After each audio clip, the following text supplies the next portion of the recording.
Henry Howard Holmes, um dos primeiros assassinos em série, foi confessado 27 assassinatos, porém apenas 9 foram confirmados, e é possível ainda atribuir a ele cerca de 200 mortes. Um caso que chocou a todos. Olá, esse é o canal Literando na Madrugada, sejam todos bem-vindos. Já vou pedir para vocês aí deixando seu like, deixar um comentário de mais ideias, pessoal, preciso de ideias de casos criminais, ideias de biografias que vocês gostem para me ajudar aí no crescimento do canal. Ajuda aí porque dá bastante trabalho para fazer. Então, vamos ao caso de hoje. Henry Howard Holmes nasceu no dia 16 de maio de 1861. Filho de um pai alcoólatra e abusivo, a história dele na infância, então, é bem difícil. Ele vem de uma família complicada e na escola também ele se dedicava muito aos estudos. Eu acho que ele colocava todas as suas angústias que vivia em casa, ele se dedicava aos estudos. E na escola, por esse motivo que ele sofria bullying.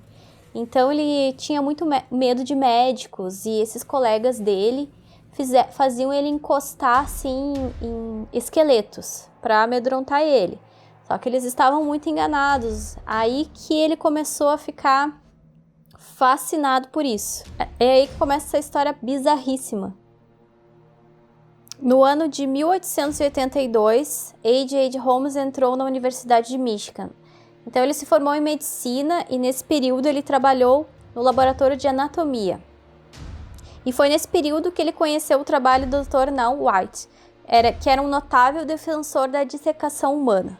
Então ele era muito estelionatário.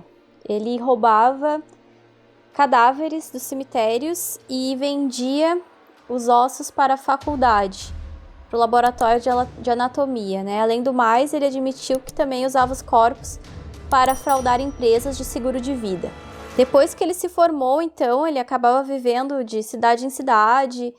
Ele muito mentiroso, esse cara, porém bom de lábia. Ele conquistava todo mundo, ele era muito manipulador e ele tinha um requinte, né? Ele gostava de coisas caras, ele gostava de se vestir bem, então a aparência dele era muito boa, então ele estava acima de qualquer suspeita. O caráter dele era bem péssimo e ele tinha fama ainda de mal pagador. Então, foi o que aconteceu quando ele conheceu uma senhora chamada Elizabeth Houghton, que ela foi uma viúva que era dona de uma farmácia, né? Assim que ela ficou viúva, ele convenceu ela a vender essa tal farmácia. E foi isso que aconteceu. Ela vendeu, porém, o Dr. Holmes não queria pagar ela. E foi aí que ela acionou os advogados na época, né? Em virtude disso, e do nada essa mulher desapareceu, simplesmente. Então, o A.J. Holmes ele já estava com uma fortuna gigantesca na época, porque devido a essas fraudes de roubar os cadáveres, né, para roubar os cadáveres para vender os ossos para as universidades, então isso rendeu um bom dinheiro para ele. E aí ele teve uma ideia: vamos construir um castelo gigantesco. Um castelo fino, chique na época, então, porque o cara era requintado, ele gostava das coisas mais caras, ele era bem vestido e tudo mais, como eu falei para vocês. Então foi aí que foi construído esse Castelo da Morte, o Castelo dos Horrores. E ele construía esse castelo com um intuito bárbaro, de matar pessoas. E a equipe que construía esse castelo, então, de 3 andares, ela era substituída frequentemente. Por que isso? Porque só ele queria saber os detalhes dessa construção. E ele tinha isso tudo na cabeça dele, ele ia simplesmente mandando: aqui eu quero dessa forma, aqui assim. Ele não tinha uma planta física, entende? Era tudo da cabeça dele. E esse castelo aí dos horrores tinha várias armadilhas, vários quartos sem saída. Então, ele foi planejando mesmo para ir premeditando essas atrocidades. Então, após a construção desse hotel, ele contratava muitas mulheres para trabalhar lá no hotel, né, com um salário bom, uma proposta de emprego boa. Então, muitas mulheres vieram de outras cidades para trabalhar, viam a proposta que valia muito a pena. Então, para ele era um prato cheio, né? Uma vítima ali na hora para ele. Então, daí muitas não tinham nem família, a família morava longe, então muitas dessas mulheres sumiam, né? Porque ele acabava matando essas pessoas. A forma dele agir geralmente era, ele anestesiava as vítimas, né? Ele era médico, ele anestesiava as vítimas.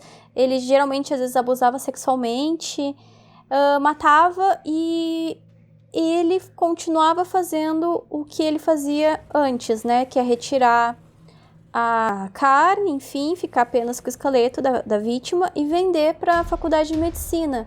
Então, ele mantinha, além disso, um negócio bizarro. Então, a maioria das pessoas, né, que iam se hospedar nesse hotel morriam. Acredito que todas as pessoas que iam nesse hotel morriam, porque dentro dos quartos também tinha um gás tóxico e ele tinha uma espécie assim de um buraco, sei lá, para ele poder olhar isso. Então, ele assistia essas vítimas morrer, agonizavam. Ele tinha esconderijos assim para colocar homens, mulheres, para deixar em cárcere privado, para morrer de fome. Eram coisas assim muito bizarras o que ele fazia, muito bizarras. E as pessoas não desconfiavam dele pela forma como ele era, de manipular. Então, olha o perigo disso, né? Dessas pessoas assim que tu acha que são boas e na realidade são monstruosas. Então, ele era um golpista nato, né? Então, foi através disso que ele acabou sendo preso. Então, ele estava tentando vender um cavalo que não era dele. E nessa ocasião, ele foi preso. E dentro do cárcere, ele conheceu um detento chamado Marion. E ele tentou convencer ele, assim, que confidenciou um dos planos dele, que ele forjaria a própria morte para ficar com o dinheiro do seguro. Então, esse detento ajudou o Holmes a encontrar um advogado que o ajudaria no golpe. Mas como não foi recompensado pela valiosa dica, então o Holmes pegou e deu um baita golpe nesse cara. Então, esse detento acabou dedurando o plano dele para os policiais. Então, após ser solto, o Holmes tocou o plano, mas com uma alteração, que quem forjaria a própria morte seria o empreiteiro Benjamin, que ele era um de seus comparsas. Os dois dividiram o dinheiro, mas Holmes aproveitou a chance e matou o colega, além dos seus 3 filhos. Depois de fazer isso, Holmes pegou e fugiu com o dinheiro. Então, com a denúncia lá do detento, o Dr. Holmes entrou na mira da polícia. Eles entraram no Castelo dos Horrores e se depararam com aquela cena macabra. Eles descobriram de fato o que ele fazia. Então, ele acabou confessando 27 assassinatos, dentre eles o do Benjamin, que foi crucial para sua condenação. Porém, o Dr. Holmes ele estimou que mais ou menos o número de vítimas chegassem a possíveis 200 vítimas. Isso mesmo, 200 vítimas. Então, A.J. Holmes foi condenado a enforcamento no dia 7 de maio de 1896 e seu único pedido foi ser enterrado profundamente, porque ele temia que seu corpo fosse roubado. Olha a ironia, o que ele fazia com as pessoas era o seu maior pavor. E assim foi o fim do médico que tinha o Castelo dos Horrores. Então, pessoal, esse foi o caso de hoje do canal Literando na Madrugada. Espero que vocês tenham gostado. Deixe seu comentário aí o que vocês acharam dessa história bizarra. Mais detalhes aí que eu não conheço sobre o caso pra gente ir interagindo sobre os assuntos. Deixa seu like aí, se inscrevam no canal, que ajuda bastante. Então, pessoal, por hoje é isso e até breve.